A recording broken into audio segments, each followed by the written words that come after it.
All right, Nick Troiano, thanks for doing this. Hey, pleasure to be here. You're executive. Thanks for the lift. Yeah, you're executive director of the Centrist Project. And before we talk about the Centrist Project, tell me how you yourself got into politics. And I won't lie to you. I remember you. You ran for the House of Representatives for a congressional seat when you were 24. I did. And I had to look up, is he eligible to run?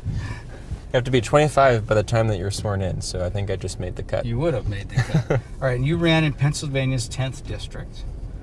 So what happened? Sure. Well, I got involved in politics a decade ago when I came to D.C. as a student and got involved in an organization called Unity 08, which imagined holding an online convention for a bipartisan ticket for president and vice president. And while that didn't quite work out, it got me thinking about creative ways to bridge the growing partisan divide in our country, which has only grown larger ever since. While in D.C., I got very involved in fiscal and budget issues. After the Bowles-Simpson Commission put forward their report, Bipartisan Ideas of How to Deal with Our Debt, I started a group called the Can Kicks Back to try in college? In college, yep. Yeah. And after college. What made you bipartisan when so many Americans are separating and careening to the wings of each party? Well, my mentor in politics was a guy named Doug Bailey, and he instilled in me in the value that politics is really about public service. It's not a zero-sum game of which team wins. And, what a quaint idea. And through that perspective, when you see the big problems facing our country, you realize that in order to solve them, we need to be able to come together and work together, just like we do in every other aspect of our lives. So this was a natural thing to you, to run for Congress as an independent, maybe, right? Well, yeah, I was motivated to run after the government shutdown in 2013.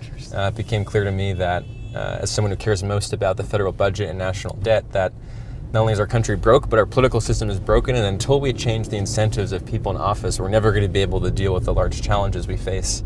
So that's why I ran as an independent. I didn't fit in the Republican Party or the Democratic Party, and moreover, if I was elected to office, I wanted to be able to represent the people and not either of these factions or the special interests that fund them. All right, you finished third in that race. You got a little over 12.5%. Not bad for a 24-year-old kid who had no money. But you did finish third. You didn't win. What did you learn? What did that tell you about? What did it tell you about the political system? About what needs to change in order for independence to actually become viable around the country? Well, first, the only thing that both parties agree on is to make it difficult for anyone else to compete against them. So they've rigged the rules in their own favor, from how to get on the ballot to how much money you can raise. And there are other obstacles, including the political industrial complex that has built itself around both parties, who can work on campaigns from a talent perspective, your campaign managers, your vendors. So there are many obstacles I learned in running, but there's also tremendous opportunity out there. There are a plurality of Americans who are now independents, people who want... Well, I'm independent. You telling me it's not just me, you, and Angus King? No. And Greg Orman? Right. In fact, over the last 10 years, independent registration has grown by 30%, and both parties are in the single digits of growth. So I think I know this, but so it's what's the percentage now that you operate on that people refuse to identify with either party and or consider themselves actual independents? It's about 40%, okay. And it's much larger among people under 40. Really? And moreover... So you guys could save the world yet. Well, I think the future of politics is not confined to brand A and brand B. I mean, my generation has grown up surrounded by choice and competition, and the idea that we have to pick between the lesser of two evils in elections is quite foreign to us. So you can get 15 different kinds of smartphones, but only two political parties. Exactly. You think there's a better way? We have to choose from Blockbuster and Barnes & Noble, and I think in the future we're going to find a better way to do politics. All right, so let's talk then about the Centrist Project and the Fulcrum strategy. That's a kind of there's a John McGare sort of feel to it. The Fulcrum strategy. Is this a secret plan to take over the government? Well, the Fulcrum strategy and the Centrist Project is a way of hacking the two-party system. Okay. And what I mean by that is we found a leverage point by which we can disrupt the two-party duopoly and actually provide some representation to people who don't feel at home on either side.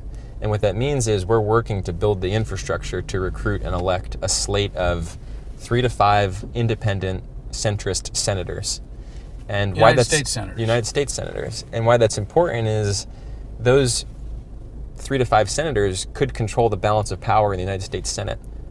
If they're elected, neither party would have a majority, and therefore they would be able to swing their votes on an issue-by-issue basis to either side and then force both sides back to the center to find some common ground on our big problems. You and I were talking about this yesterday, but for people who aren't familiar with this, let's walk people through it.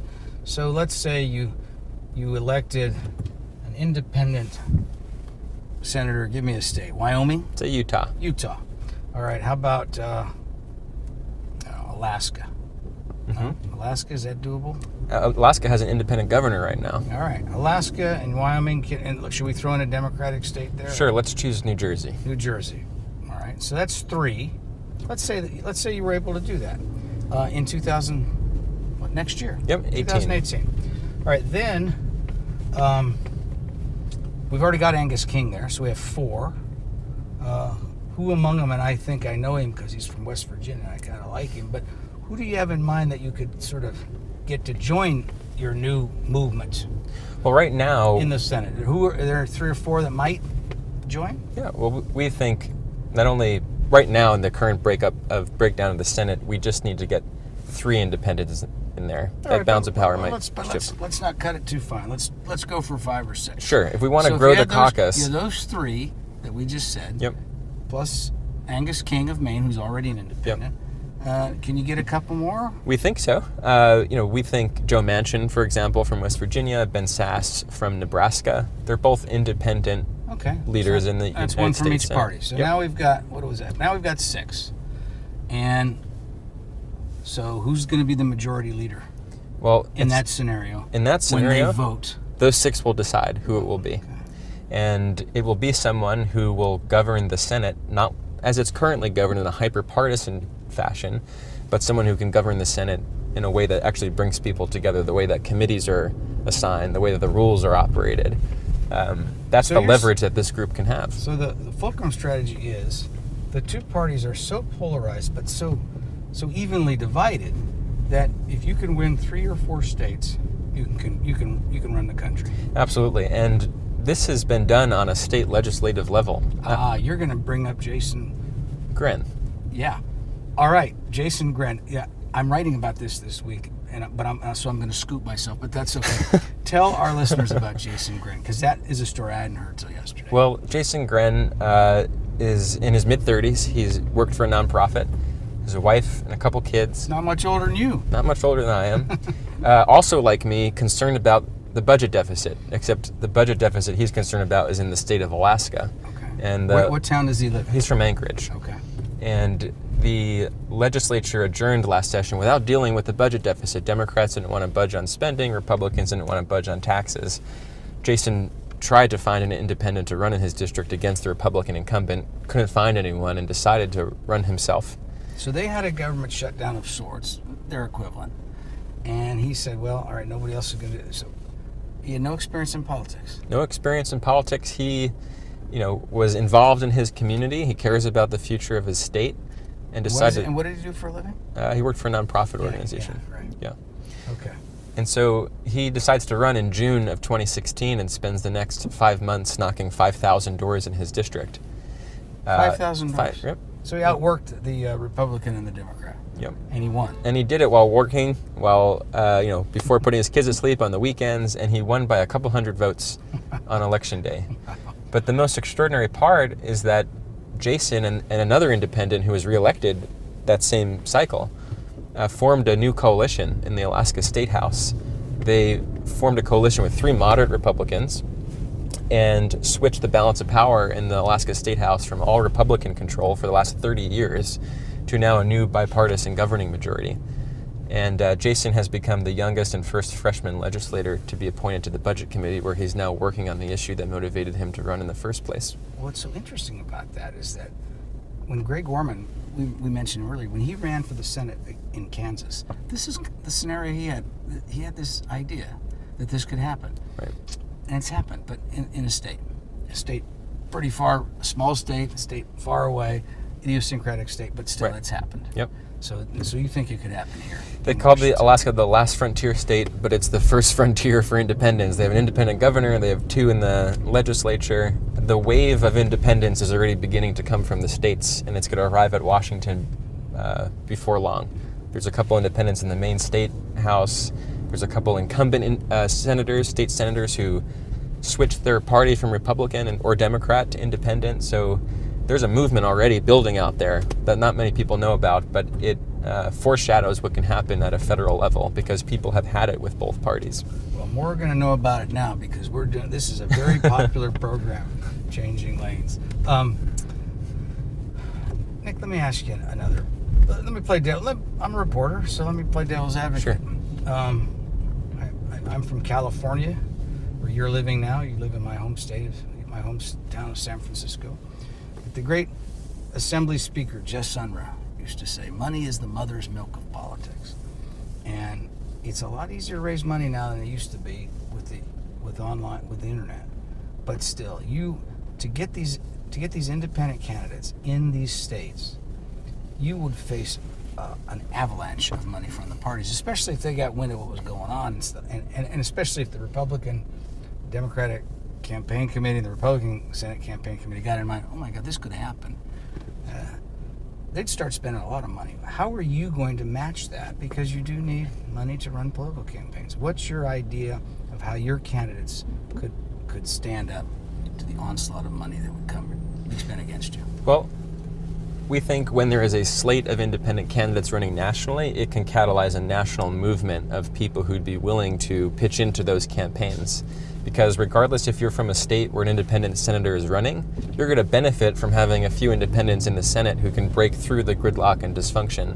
So we're already building that grassroots movement now at the Centrist Project, and in fact, through our current campaign called Hack the Senate, people have already begun to crowdfund a super PAC to help make sure the resources are there for our candidates. And so we're going to have large dollar support. We're also going to have a bunch of small dollar support. And as you said, in this age of the internet, there's no reason why the people couldn't be more powerful than these two old parties. And that's what we're going to demonstrate. Are you thinking that it would help you to have centrist candidates who can self-fund? We do.